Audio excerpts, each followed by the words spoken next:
The wrench slipped from my greasy fingers and clattered against the concrete floor of my garage.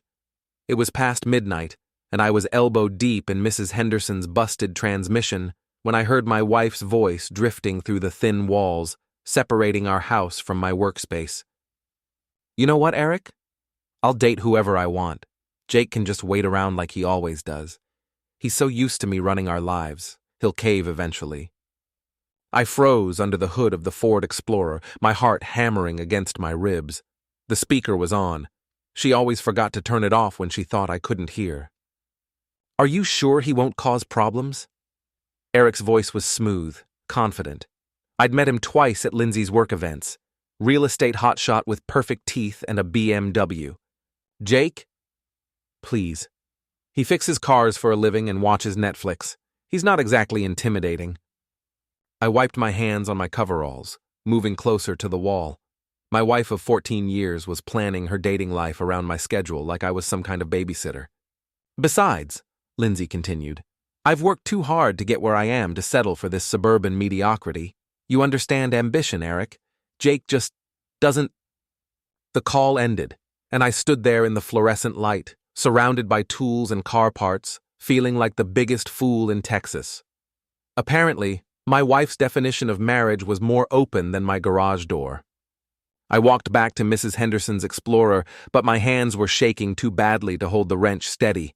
14 years, 2 daughters, a mortgage we'd signed together, dreaming about our future in this modest but well-kept home in the suburbs of Dallas. The house had been our compromise. Close enough to the city for Lindsey's law career, affordable enough for my auto repair shop income. We'd painted Ellie's room purple when she turned 10, and Tara had covered her walls with horse posters. Family photos lined the hallway, showing birthday parties, Christmas mornings, summer vacations to Galveston. Now it all felt like a lie. I locked up the garage and walked through our backyard, past Tara's forgotten bicycle and the swing set I'd built 3 summers ago. The motion sensor light clicked on, illuminating our patio furniture and the herb garden Lindsey had abandoned after 2 weeks. Inside, the house was dark except for the blue glow coming from under our bedroom door. I could hear Lindsey typing on her laptop, probably texting Eric about their next rendezvous. I grabbed a beer from the refrigerator and sat at our kitchen table, staring at the family calendar stuck to the wall. Lindsey's schedule was color-coded in red: court dates, client meetings, girls' nights that apparently weren't just with the girls anymore. My phone buzzed. A text from my best friend Miguel. "Still up? Bar's dead tonight. Come have a drink." I almost went. Miguel Ramirez owned the Crossroads, a roadside bar with live music and backroom poker games where half the neighborhood ended up on Friday nights. He'd been my friend since high school, back when Lindsey was just the smart girl in AP history who laughed at my jokes. Instead, I finished my beer and went upstairs. Lindsey was in bed, her laptop closed, pretending to sleep. Her phone was charging on the nightstand, a new phone I'd never seen before. "Long day?" I asked, sitting on my side of the bed. She didn't open her eyes. "How's the Morrison case going?" "Fine." I stared at her profile in the darkness. She'd gotten her hair done recently, highlighted and styled in a way that looked expensive. Her nails were professionally manicured, and she'd started wearing perfume again. Not the vanilla scent I'd bought her for Christmas, but something floral and sophisticated. "Lindsey." "What? Are we okay?" She opened her eyes then, looking at me with an expression I couldn't read. "We're fine, Jake. Go to sleep." But we weren't fine, and we both knew it. The distance between us had been growing for months, maybe years. She'd started working late more often, spending weekends at the office, coming home with stories about colleagues I'd never met and restaurants I'd never been to. I'd blamed it on her career. Lindsey had always been ambitious, driven in a way that both attracted and intimidated me. When we met, I was working at Murphy's Auto Repair, saving money to open my own shop. She was in law school, studying 16 hours a day and living on coffee and determination. We'd been opposites who somehow fit together. She challenged me to think bigger, and I grounded her when the pressure got too intense. Our first apartment was a tiny one-bedroom near campus, where we'd study together at a card table and dream about the life we'd build. Now she lived in that life, and I was just the guy who paid for half of it. The next morning, Lindsey was gone before I woke up. She'd left a note on the kitchen counter. Taking girls to school. Late meeting tonight. Don't wait up.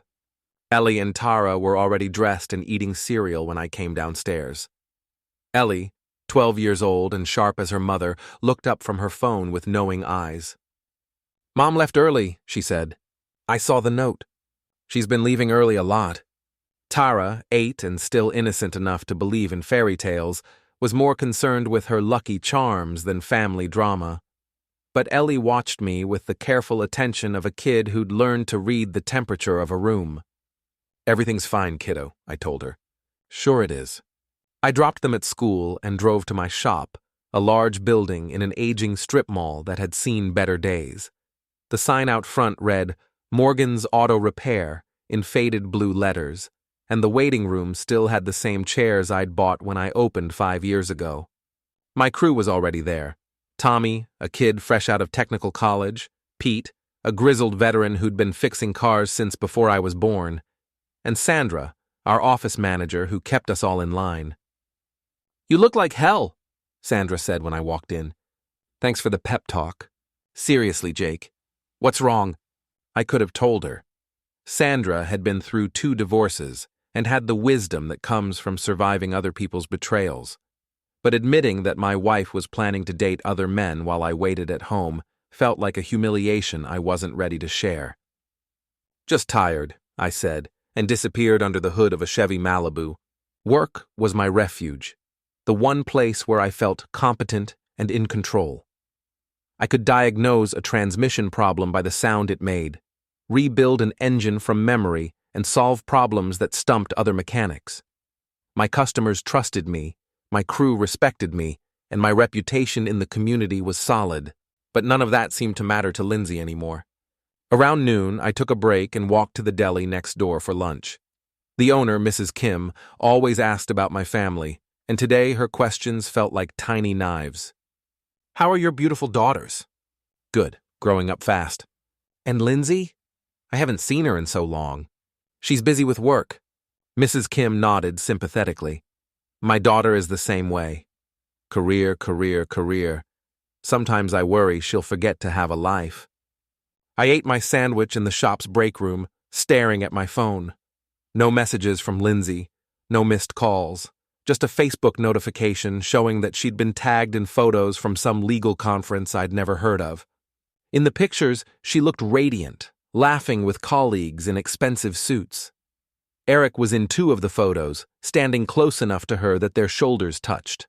The comments were full of praise for her presentation and congratulations on her recent promotion.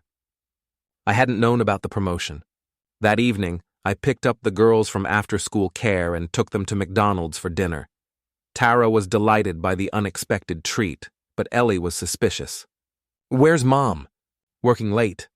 "She's always working late. She has an important job." Ellie stirred her chocolate shake with her straw, watching me with those 2 old eyes. "Dad, are you and Mom getting divorced?" The question hit me like a punch to the gut. "What?" "Number. Why would you ask that?" "Because Jenny's parents got divorced last year, and her dad started taking her to McDonald's all the time right before they told her." I reached across the table and squeezed her hand. "Mom and I are not getting divorced. We're just working through some things." "What kind of things?" "Adult things. Nothing for you to worry about." But I could see she didn't believe me, and I couldn't blame her. Kids were like emotional seismographs, picking up tremors that adults thought they were hiding. When we got home, Lindsey's car was in the driveway. I felt a surge of relief that lasted exactly as long as it took to walk through the front door and see her suitcase by the stairs. "Going somewhere?" I asked. She was in the kitchen making herself a salad and a glass of wine. She'd changed out of her work clothes into jeans and a sweater I'd never seen before. Girls' weekend in Austin, Ava's birthday.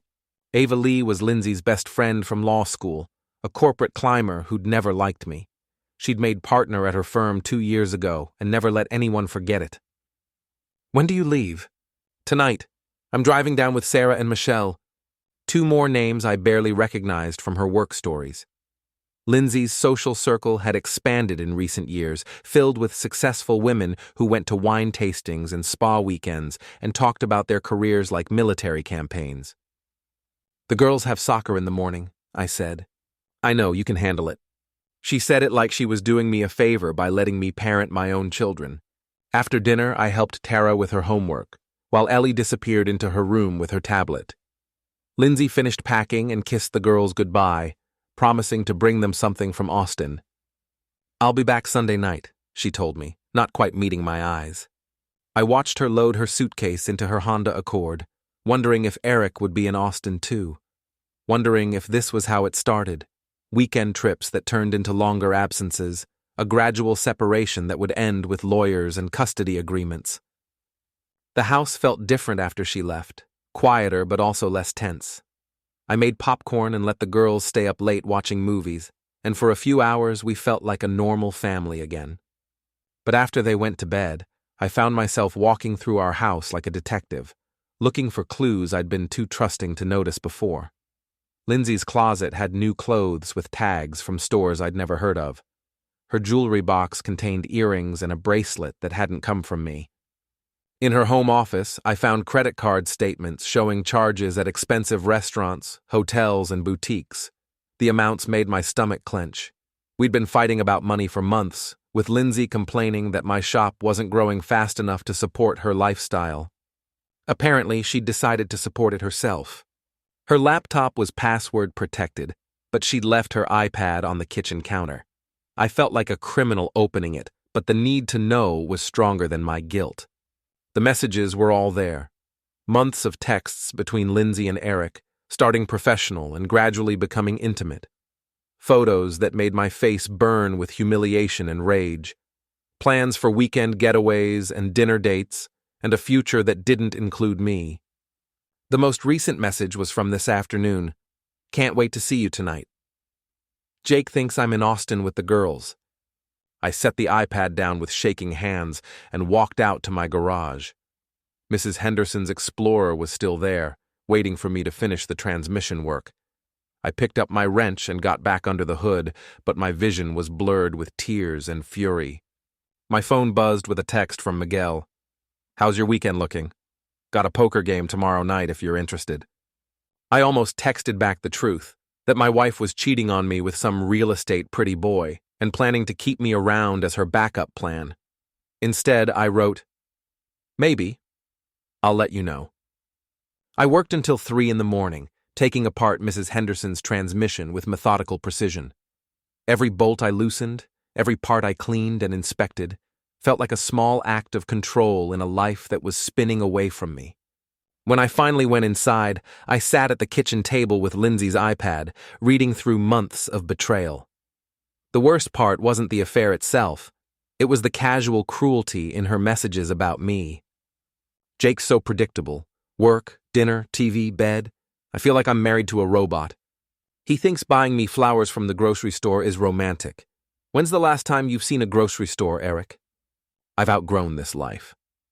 I just need to figure out how to upgrade without losing everything. I was the everything she was afraid of losing. Not because she loved me, but because divorce would be expensive and complicated. I was a financial inconvenience, not a husband. By the time the sun came up, I'd made a decision. If Lindsey wanted to play games, I'd play along, but she was about to learn that the predictable husband she'd been taking for granted had been paying attention all along. And I was done being the nice guy. Saturday morning arrived gray and drizzling, matching my mood perfectly. I made pancakes for the girls, helped Tara find her soccer cleats, and drove them to the fields behind the elementary school, where a dozen other parents stood under umbrellas, watching their kids chase a muddy ball around the grass. I should have been focused on Tara's game, but I kept scanning the other parents, wondering who knew about Lindsey's affair. In a suburb like ours, gossip traveled faster than broadband, and affairs were premium entertainment. Nice game, said Beth Morrison, whose daughter played midfielder. Lindsey couldn't make it? Work trip, I said, the lie tasting bitter. She's been so busy lately. I hardly see her at pickup anymore. Beth's tone was neutral, but something in her eyes suggested she'd heard rumors. Or maybe I was just paranoid, seeing suspicion where there was only polite conversation. After the game, I took the girls to lunch at their favorite diner, where they ordered chocolate chip pancakes and argued about whether horses or dolphins were smarter. Normal kid stuff that felt precious and fragile, like something that might disappear at any moment. "When's Mom coming home?" Tara asked, syrup dripping down her chin. "Tomorrow night. I miss her." Ellie rolled her eyes. "She's only been gone one day." "So, I can miss her." I watched them bicker and felt a surge of protective fury. Whatever happened between Lindsey and me, these two innocent kids didn't deserve to have their world blown apart by their mother's selfishness. My phone buzzed with a text from Miguel. "Poker games at 8. You in?" I looked at my daughters, sticky with syrup and giggling over some private joke, and made another decision that would have surprised the old Jake.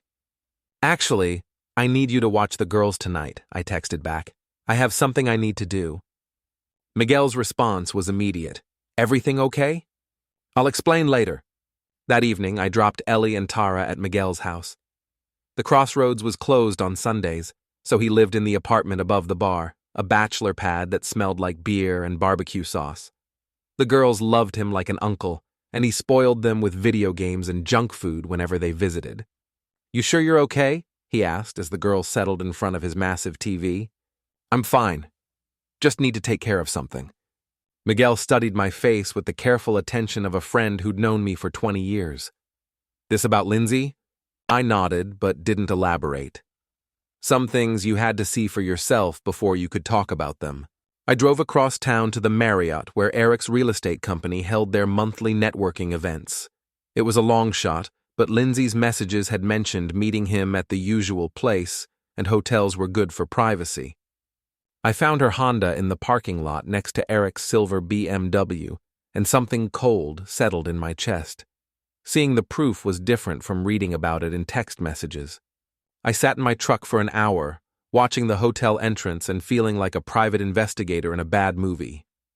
Around 9 o'clock, they emerged together, Lindsey laughing at something Eric had said. She was wearing a black dress I'd never seen before, and heels that made her legs look longer. They kissed in the parking lot like teenagers, and I gripped my steering wheel so hard my knuckles went white. I followed them to Eric's condo complex, a gleaming high-rise in the trendy part of downtown, the kind of place with a doorman and a rooftop pool where young professionals paid $3,000 a month for 600 square feet and a view.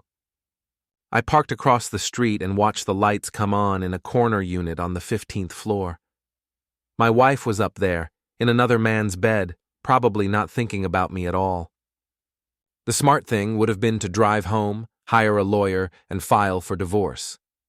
The mature thing would have been to confront her directly, demand honesty, and try to work things out like adults. Instead, I got out of my truck and walked to Eric's BMW. I'd brought a small knife from my toolbox, the kind I used for cutting gaskets and trimming hoses. It sliced through his front tires with satisfying ease, the air hissing out like a dying breath. I left a note under his windshield wiper. "Welcome to the family, Eric." The security camera mounted on the parking garage wall had probably caught everything, but I didn't care. Some lines once crossed changed you forever. I'd been the good husband, the reliable father, the nice guy who fixed everyone's cars and never made waves. That version of Jake was officially dead. I drove home feeling lighter than I had in months. The girls were asleep when I picked them up from Miguel's, and I carried them to their beds without waking them. Their rooms still smelled like childhood, crayons and bubble bath and the vanilla nightlight Tara couldn't sleep without. Sunday crawled by like a guilty conscience. I took the girls to church, where Pastor Williams asked about Lindsey, and I mumbled something about work obligations. We had lunch at my parents' house where my mother fussed over the girls and asked pointed questions about why Lindsey was traveling so much. "Career women," my father said with the casual sexism of his generation. "They forget what's important." I wanted to defend my wife out of habit, but the words wouldn't come. Instead, I helped my mother with the dishes and listened to her worry about the state of modern marriage. Your generation gives up too easily, she said, scrubbing a casserole dish with unnecessary force. Marriage takes work. Commitment. You can't just run away when things get difficult. If only she knew how difficult things had gotten. Lindsey came home Sunday night while I was helping Tara with her spelling homework. I heard her car in the driveway, heard her heels clicking on the front porch, heard her keys in the lock. Mommy! Tara launched herself into Lindsey's arms like a guided missile, and for a moment, my wife's face softened with genuine love. I missed you too, baby. She'd brought presents, a stuffed armadillo for Tara, and a University of Texas t-shirt for Ellie. The girls were delighted, chattering about their weekend and showing off the drawings they'd made while she was gone. How was Austin? I asked when the excitement died down. Good. Ava had a great time. She met my eyes when she said it, daring me to challenge her story. I just nodded and helped the girls get ready for bed. Later, after the house was quiet, Lindsey poured herself a glass of wine and sat at the kitchen table with her laptop. Eric Sanderson's car got vandalized this weekend, she said without looking up from her screen. My heart hammered, but I kept my voice steady. That's too bad. Do they know who did it? Someone slashed his tires and left a threatening note. Sounds like he pissed off the wrong person.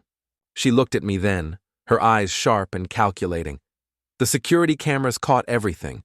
Some guy in a baseball cap and work clothes. Drove a blue pickup truck. I shrugged. Half the men in Texas drive blue pickup trucks. This one had a Morgan's Auto Repair bumper sticker.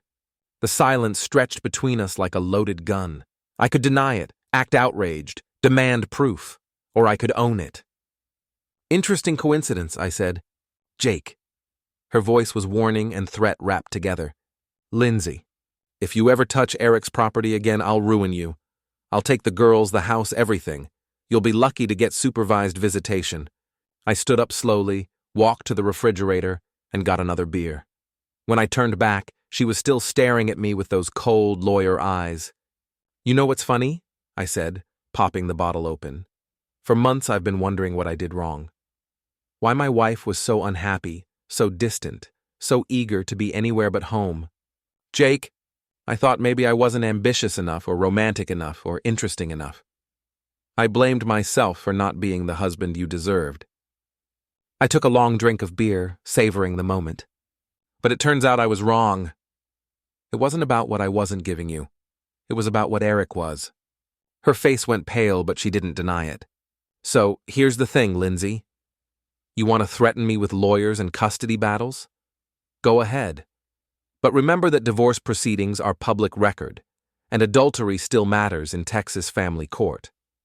I finished my beer and set the empty bottle on the counter with a sharp click. Sweet dreams, honey. Hope your weekend was worth it. I left her sitting at the kitchen table and went upstairs to bed. For the first time in months, I slept like a baby. The war had officially begun. Monday morning brought the first real consequences of my tire-slashing adventure.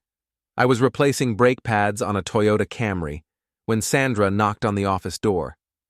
Jake, there's a police officer here to see you.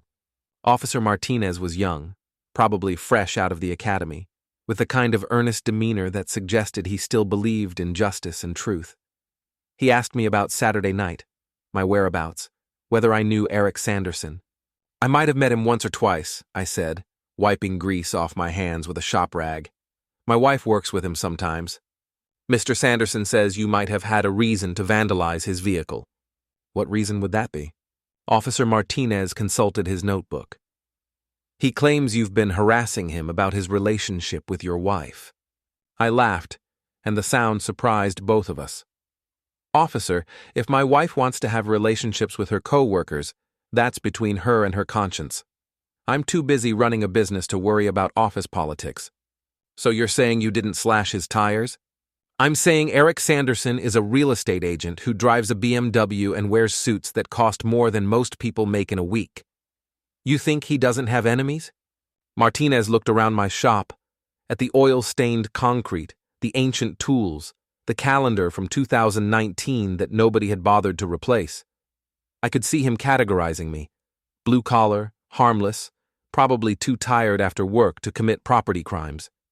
The security footage shows someone driving a truck similar to yours, There are about 50,000 blue pickup trucks in this city, officer. Half of them probably have auto shop bumper stickers. He asked a few more questions, took some notes, and left with the promise to be in touch if anything else comes up. I knew he wouldn't be back unless Eric pushed harder, and Eric didn't strike me as the type to involve police when he could handle things privately.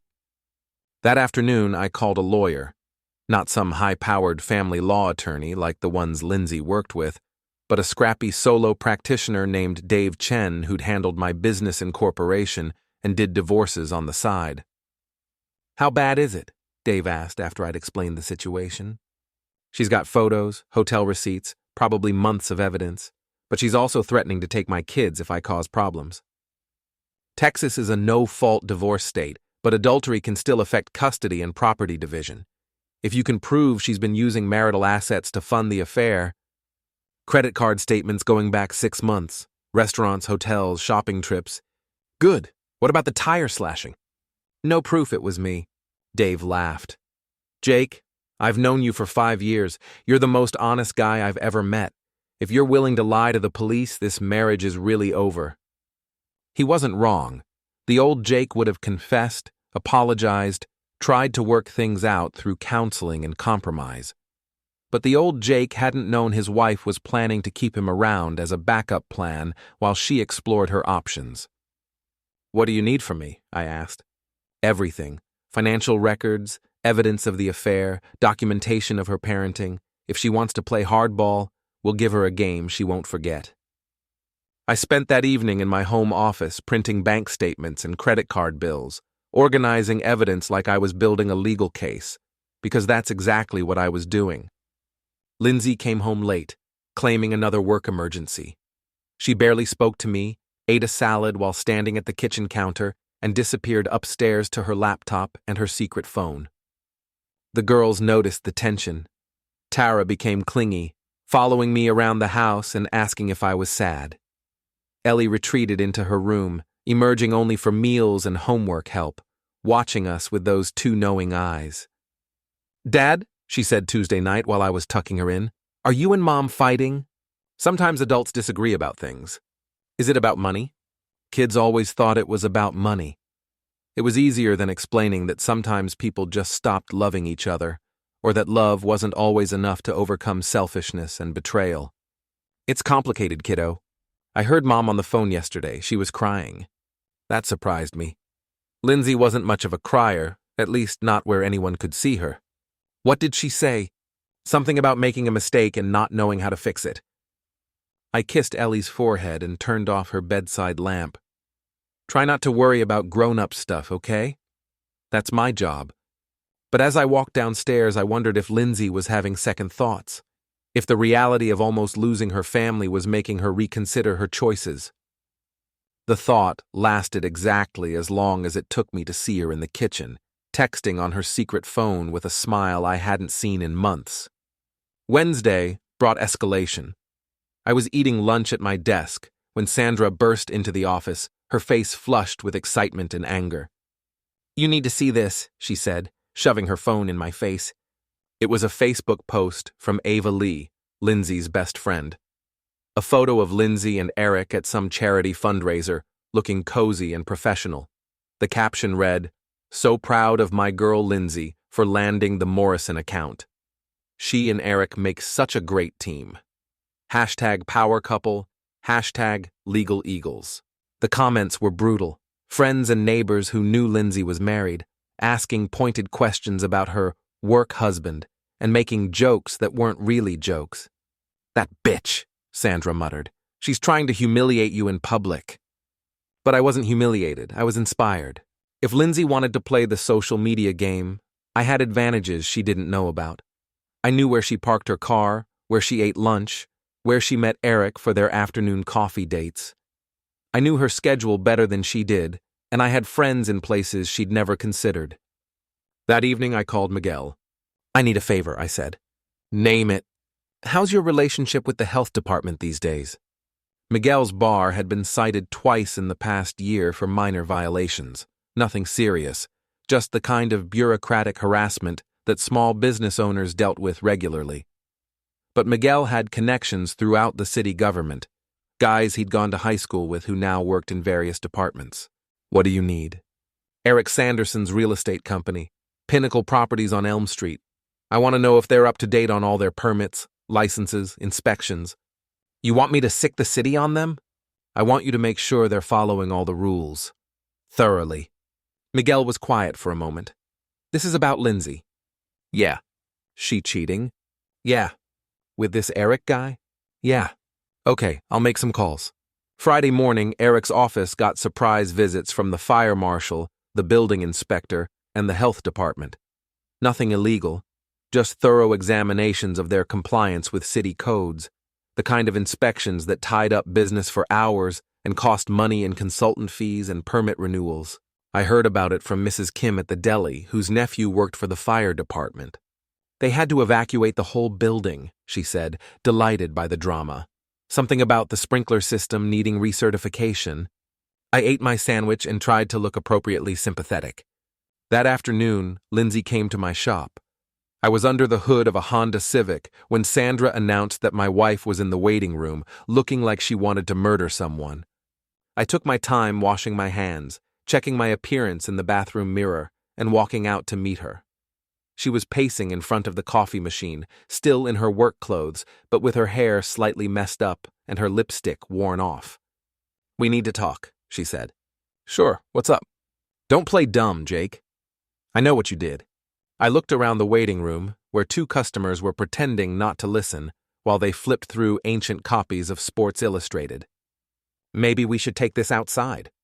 We walked to the parking lot where Lindsey's Honda sat next to my truck like a symbol of our diverging lives. "Eric's office got hit with inspections all day," she said. "Fire, building, health department. Someone called in complaints. That's terrible. I hope everything's up to code." "Cut the shit, Jake. This stops now." "What stops?" "The harassment, the games, the petty revenge bullshit." I leaned against my truck and studied my wife's face.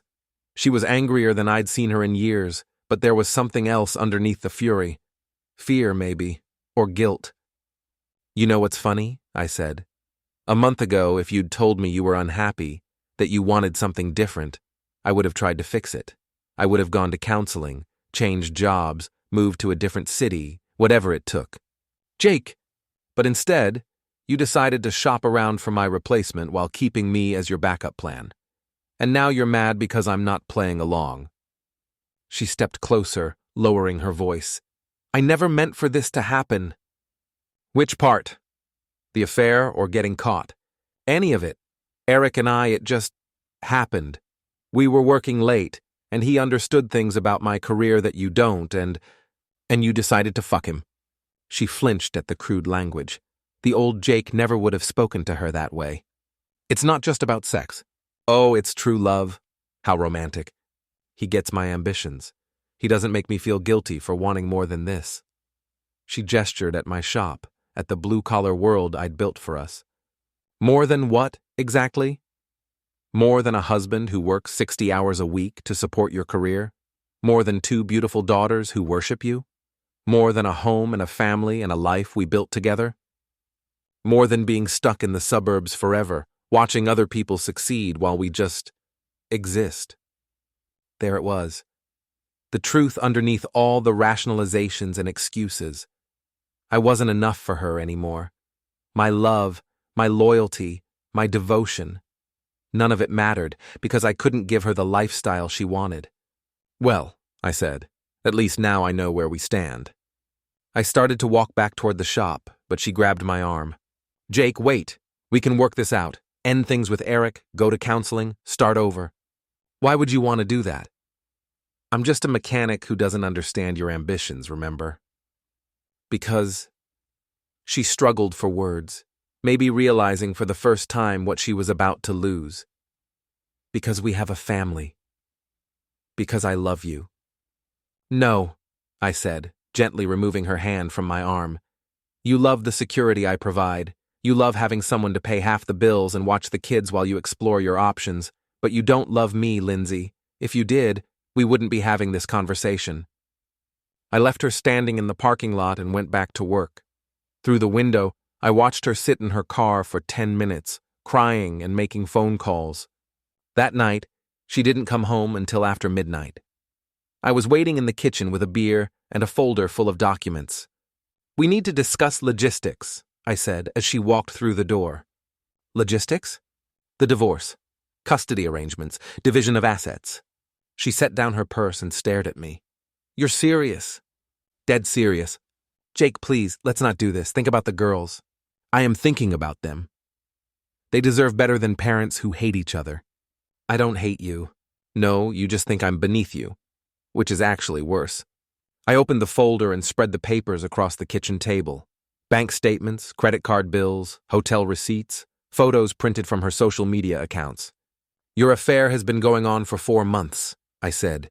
"You've spent approximately $8,000 of our joint money on restaurants, hotels, and gifts for Eric. You've lied to our daughters, our friends, and our families." She sank into a chair, staring at the evidence of her betrayal laid out like a prosecution case. "In Texas, adultery affects property division and custody arrangements. My lawyer thinks I have a strong case for primary custody, especially given your recent work travel and evening absences. You can't take my children away from me. I don't want to. But I also won't let you use them as weapons to keep me in line."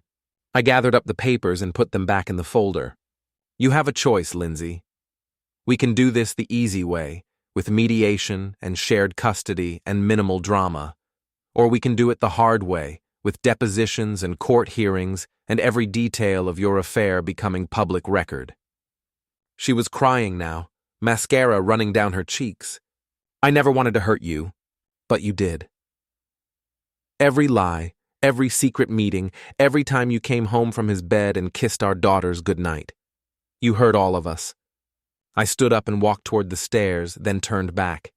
"I'll be staying in the guest room until we figure out living arrangements. And Lindsey, call Eric and tell him the inspections are just the beginning. If he wants to play in the big leagues, he better be ready for hardball." I left her sobbing at the kitchen table and went upstairs to pack my clothes. Tomorrow, I'd tell the girls that Daddy was sleeping in a different room for a while.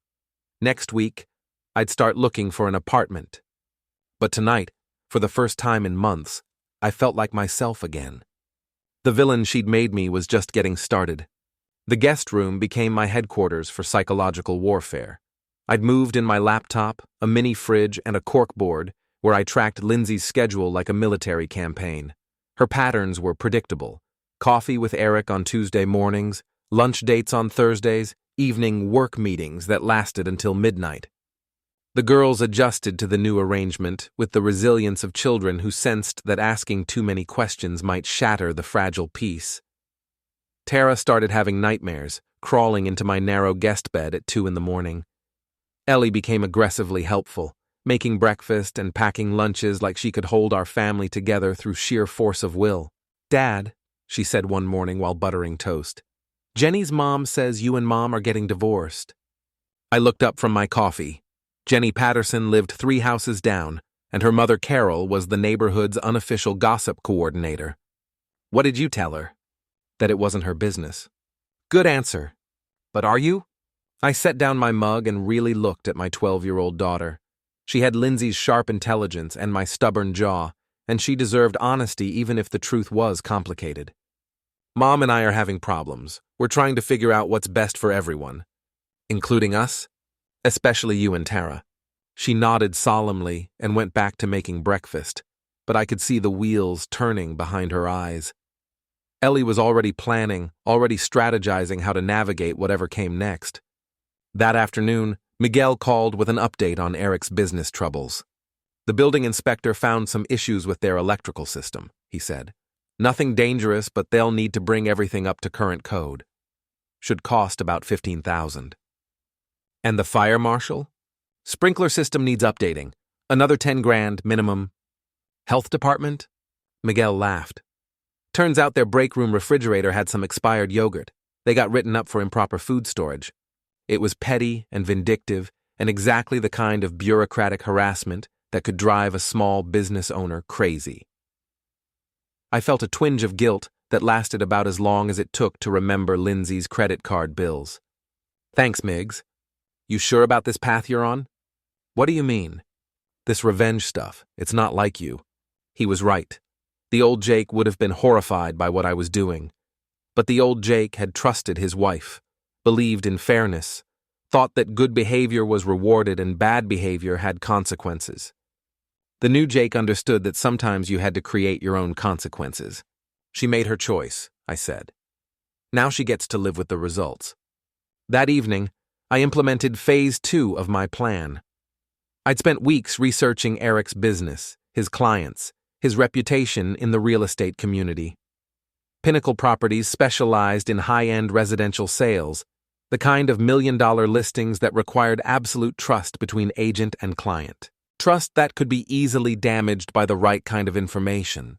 I created a simple website called DallasRealEstateWatch.com and populated it with public records, client reviews, and carefully worded warnings about agents who mixed business with pleasure. Nothing libelous, nothing that couldn't be verified through public sources. But the photos were damning. Eric and Lindsey at restaurants, holding hands across candlelit tables. Eric and Lindsey at the Marriott, kissing in the parking lot. Eric and Lindsey at a charity fundraiser, standing closer than colleagues should. The captions were factual and devastating. Eric Sanderson of Pinnacle Properties with married attorney Lindsey Morgan at the Dallas Bar Association fundraiser. Mrs. Morgan's husband Jake was not in attendance. I bought Google ads targeting searches for Eric's name and Pinnacle Properties. Within hours, anyone looking up Eric Sanderson would find my website on the first page of results. The response was immediate. Eric's business phone started ringing with canceled appointments and awkward questions. His boss, a stern woman named Patricia Webb, who'd built Pinnacle Properties on reputation and referrals, called an emergency meeting. I heard about it from Sandra, whose sister worked as a paralegal at a law firm that shared a building with Pinnacle Properties. The whole office was in chaos, Sandra reported gleefully. Patricia was screaming about professional conduct and company image. Eric looked like he was going to throw up. What about Lindsey? Haven't heard anything yet. But word travels fast in the legal community. Word traveled even faster when I sent anonymous tips to the partners at Lindsey's firm, complete with photos and documentation of her affair. I didn't accuse her of anything illegal, just provided information that concerned colleagues might want to know. The response came Friday afternoon when Lindsey burst into my shop like an avenging angel, her face flushed with rage and humiliation. "You bastard!" she hissed, not caring that my customers and employees could hear every word. "You fucking bastard!" I calmly finished writing up an estimate for Mrs. Henderson's transmission work and handed it to her with a smile. "I'll have this ready by Tuesday, Mrs. Henderson." No charge for the diagnosis. After my customer left, I turned to face my wife. She looked like she'd been crying for hours, her makeup smeared and her usually perfect hair disheveled. "Something wrong?" I asked. "Don't you dare act innocent. I know what you did. I've done a lot of things lately. You'll need to be more specific. The website, the photos, the anonymous tips to my partners. I have no idea what you're talking about." Richard Blackstone called me into his office this morning, the senior partner, Jake. He had printouts of your little revenge website and questions about my professional conduct. Richard Blackstone was the founding partner of Morrison, Blackstone and Associates, a man whose approval Lindsey had been chasing for years. Being called into his office was like being summoned before God, if God wore $1,000 suits and had the power to destroy careers. That sounds unpleasant. I'm on administrative leave pending a review of my conduct. They're concerned about the firm's reputation being damaged by my personal relationships. Gee, that's rough. Maybe you should have thought about that before you started fucking a married woman's husband. She slapped me, hard. The sound echoed through the shop like a gunshot, and I could see Tommy and Pete pretending to work while they listened to every word. I rubbed my cheek and smiled. "Feel better? You've destroyed everything. My career, Eric's business, our family. Are you happy now?" "Getting there." She stared at me like she was seeing a stranger, and maybe she was. The Jake she'd married would never have humiliated her in public, never have sabotaged her career, never have smiled while watching her world crumble. But that Jake had been naive enough to trust her. I want you out of the house, she said, tonight. Actually, I think you're confused about how this works. It's my house, too. My name is on the mortgage. My money pays half the bills. If anyone's leaving, it should be the person who violated their marriage vows. The girls will be fine. Better than fine, actually. They won't have to watch their mother sneak around anymore.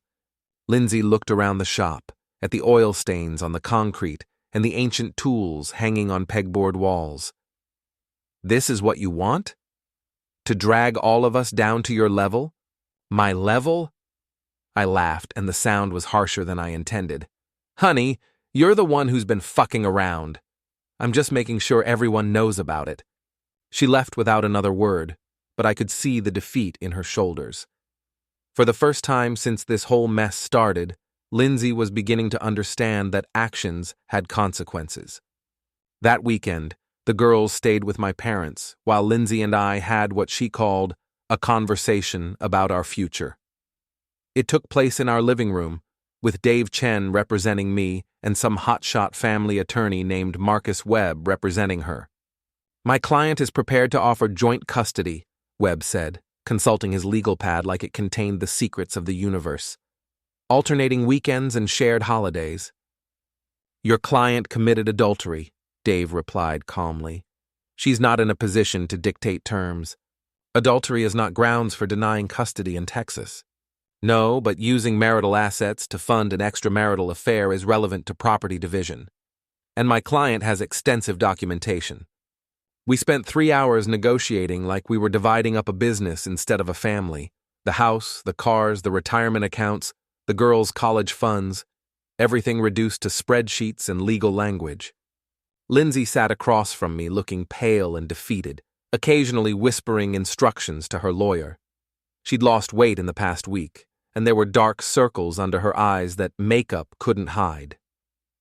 What about the website? Webb asked.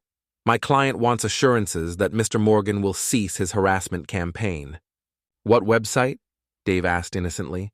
The one targeting my client and Mr. Sanderson with defamatory content. I'm not aware of any defamatory content. Public records and photographs taken in public places aren't defamatory. Webb looked frustrated. It's clearly designed to damage their reputations. Truth is an absolute defense to defamation, Dave said. If your client is concerned about her reputation, perhaps she should have considered that before engaging in adultery. The meeting ended with temporary agreements about custody and support, but the real war was just beginning. As the lawyers packed up their files, Lindsey caught my eye. This isn't over, she said quietly. No, I agreed, it's not. That night, I sat in my guest room updating my website with new photos and information. Eric's business was hemorrhaging clients, and Pinnacle Properties had quietly asked him to take a leave of absence. Lindsey's administrative leave had been extended pending a full investigation by the state bar. I should have felt satisfied, vindicated, victorious. Instead, I felt empty. Destroying my wife's life wasn't bringing back the marriage we'd lost. Humiliating her lover wasn't erasing the betrayal. All I was doing was ensuring that everyone suffered equally. But maybe that was enough. Maybe justice wasn't about healing or redemption. Maybe it was just about making sure the people who hurt you paid a price. My phone buzzed with a text from an unknown number. We need to talk. Meet me at the crossroads tomorrow night. Come alone. Eric, quote. I stared at the message for a long time, then typed back, see you at 9. It was time for the final confrontation. The crossroads on a Sunday night was nearly empty, just a few regulars nursing beers and watching the Cowboys game on the big screen. Miguel was behind the bar, wiping glasses and pretending not to watch the door, when Eric Sanderson walked in at exactly 9 o'clock. Eric looked like hell. His usually perfect hair was disheveled, his expensive suit wrinkled, and he had the hollow-eyed look of a man who hadn't slept in days. He spotted me in a corner booth and walked over with the careful steps of someone trying not to appear drunk. Jake. Eric, you look like shit. He slid into the booth across from me, and I could smell the whiskey on his breath. Thanks to you.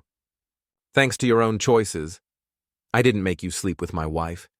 Miguel appeared at our table with 2 beers. setting them down without being asked. He gave Eric a look that could have frozen hell, then retreated to the bar where he could watch us without appearing to eavesdrop.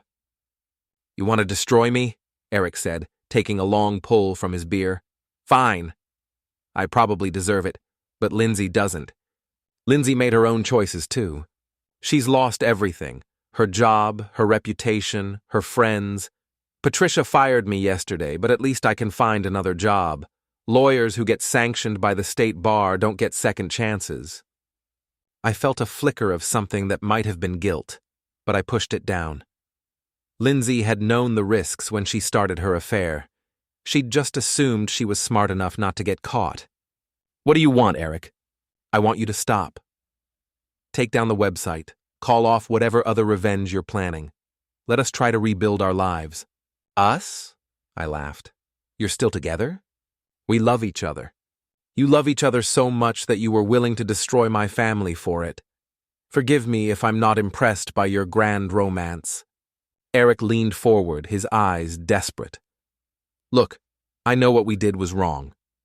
But it wasn't planned. It just happened. We were working late on a case, and she was talking about how lonely she felt, how you didn't understand her ambitions. So you decided to comfort her. How noble. It wasn't like that. We connected on a level that, quote, stop. I held up my hand. I don't want to hear about your deep spiritual connection. I don't care about your feelings or your love story. You fucked my wife and helped her lie to our children. That's all this is."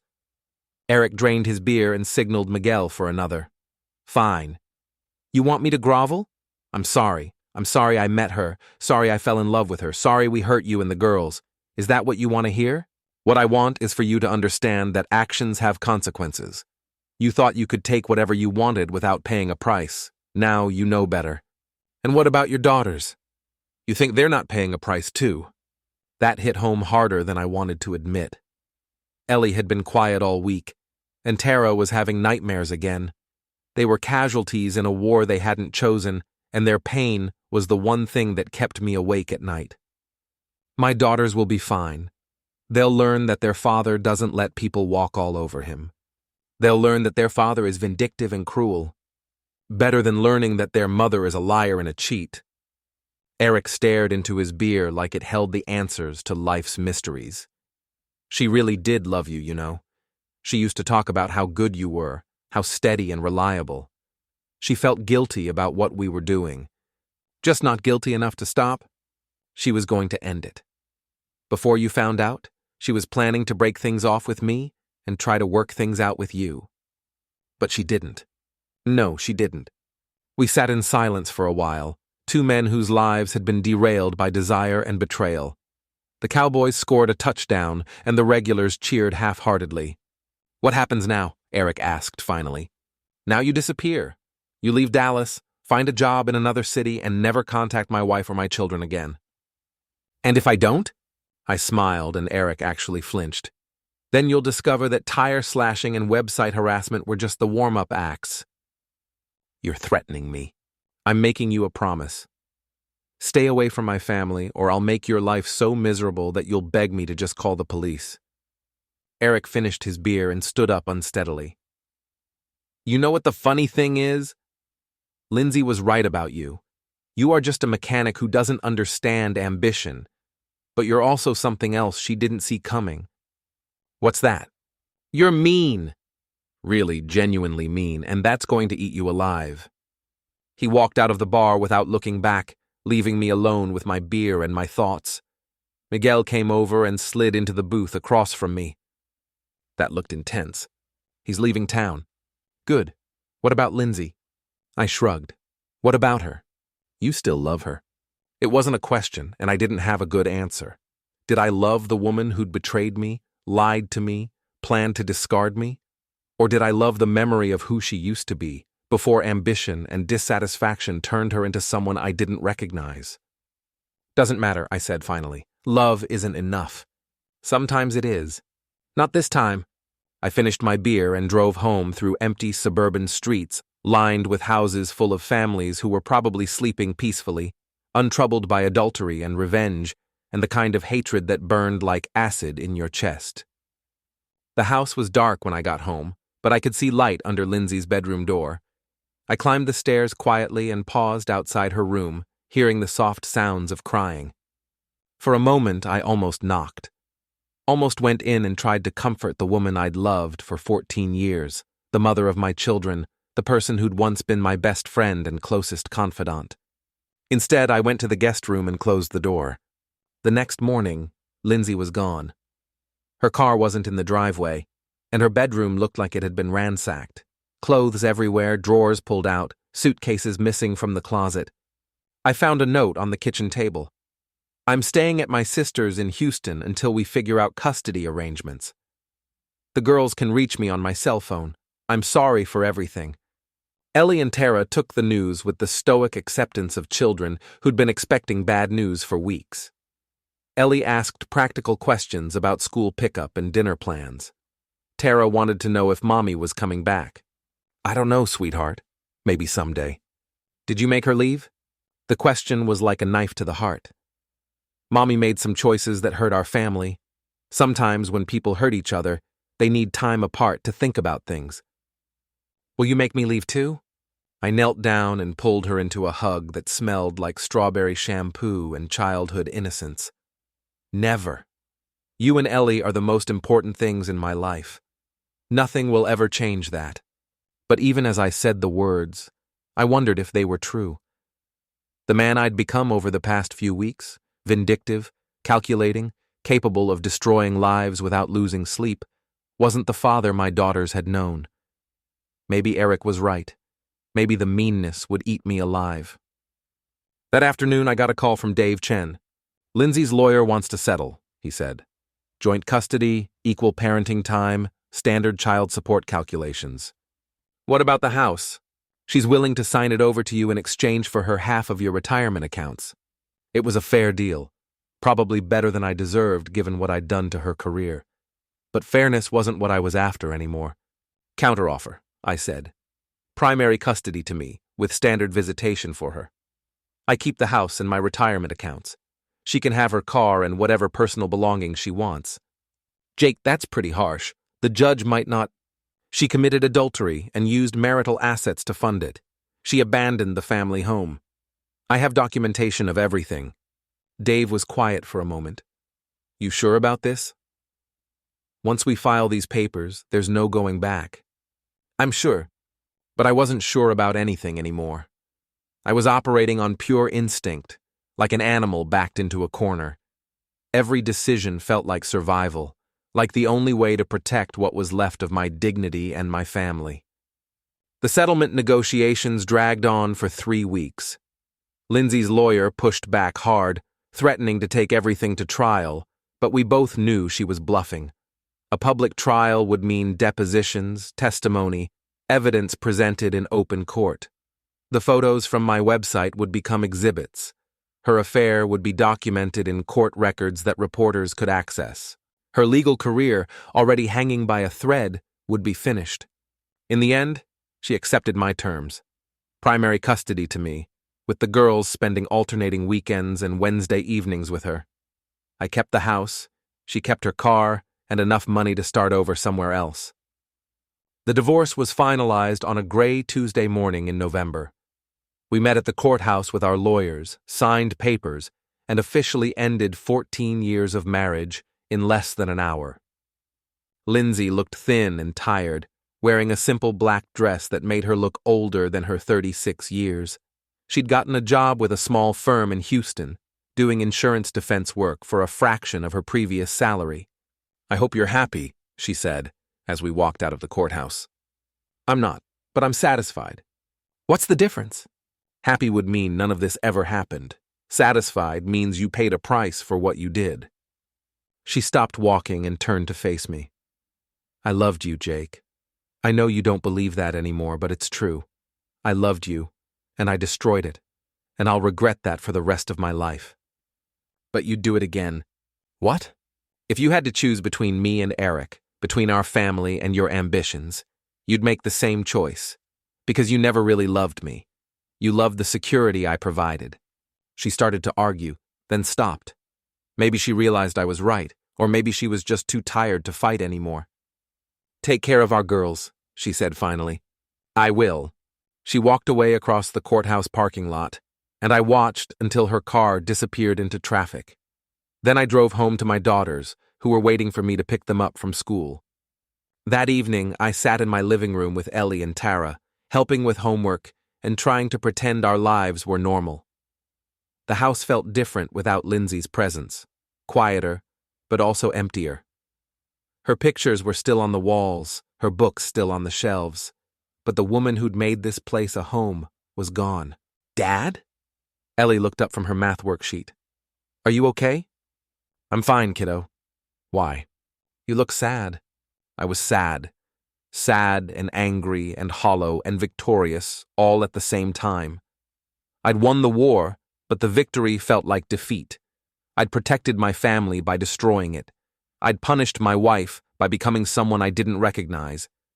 "Sometimes grown-ups feel sad even when they're doing the right thing," I told her. "Was divorcing Mom the right thing?" "I think so, but it's complicated." Ellie nodded like she understood. But how could she? She was 12 years old, trying to make sense of a world where parents who promised to love each other forever could become enemies in a matter of months. Later that night, after the girls were asleep, I sat at my kitchen table with a beer and my laptop. The Dallas Real Estate Watch website was still live, still showing up in search results for Eric's name. I could take it down now that he'd left town, let him try to rebuild his career somewhere else. Instead, I added a new post. "Eric Sanderson has left Dallas following professional misconduct allegations. Pinnacle Properties confirms he is no longer employed with the firm." It was petty and vindictive, and exactly the kind of thing the old Jake would have been ashamed of. But the old Jake had been naive enough to trust his wife, and look where that had gotten him. I finished my beer and went upstairs to check on the girls. Tara was sleeping peacefully, clutching her stuffed horse. Ellie was reading by flashlight under her covers, a habit she'd inherited from her mother. "Lights out," I said gently. "Dad, do you think Mom will come back?" "She'll visit. You'll see her every other weekend." "That's not what I meant." I sat on the edge of her bed, trying to find words that were honest but not cruel. Mom made choices that changed our family. Sometimes you can't undo those choices, even when you want to. Do you want to? Did I? Did I want Lindsey to come home, apologize, beg for forgiveness? Did I want to try again, go to counseling, rebuild what we'd lost? "I want you and Tara to be happy and safe," I said finally. "That's all I want." Ellie studied my face in the dim light from the hallway. "You're different now." "Different how?" "Scarier, but also stronger, I guess." She was right. I was different. The man who'd married Lindsey Morgan had been optimistic and trusting, someone who believed in fairness and second chances. That man was gone, replaced by someone harder and more calculating. Someone who understood that the world was full of people who would take whatever they could get away with, and that sometimes the only way to protect yourself was to become someone they feared. "Get some sleep," I told Ellie, kissing her forehead. "I love you, Dad." "I love you too, kiddo." I turned off her light and went back downstairs to my empty house. Tomorrow, I'd take the girls to school and go to work and try to build some kind of normal life from the wreckage of our family. I'd be a good father, a reliable provider, a pillar of the community. But I'd also be something else, something Lindsey had created when she decided to betray me, something that Eric had discovered too late to save himself. I'd be the villain she made me, and maybe that was enough. The end. Don't forget to hit like, subscribe, and turn on the bell so you don't miss the next story. Write in the comments from which city you are watching.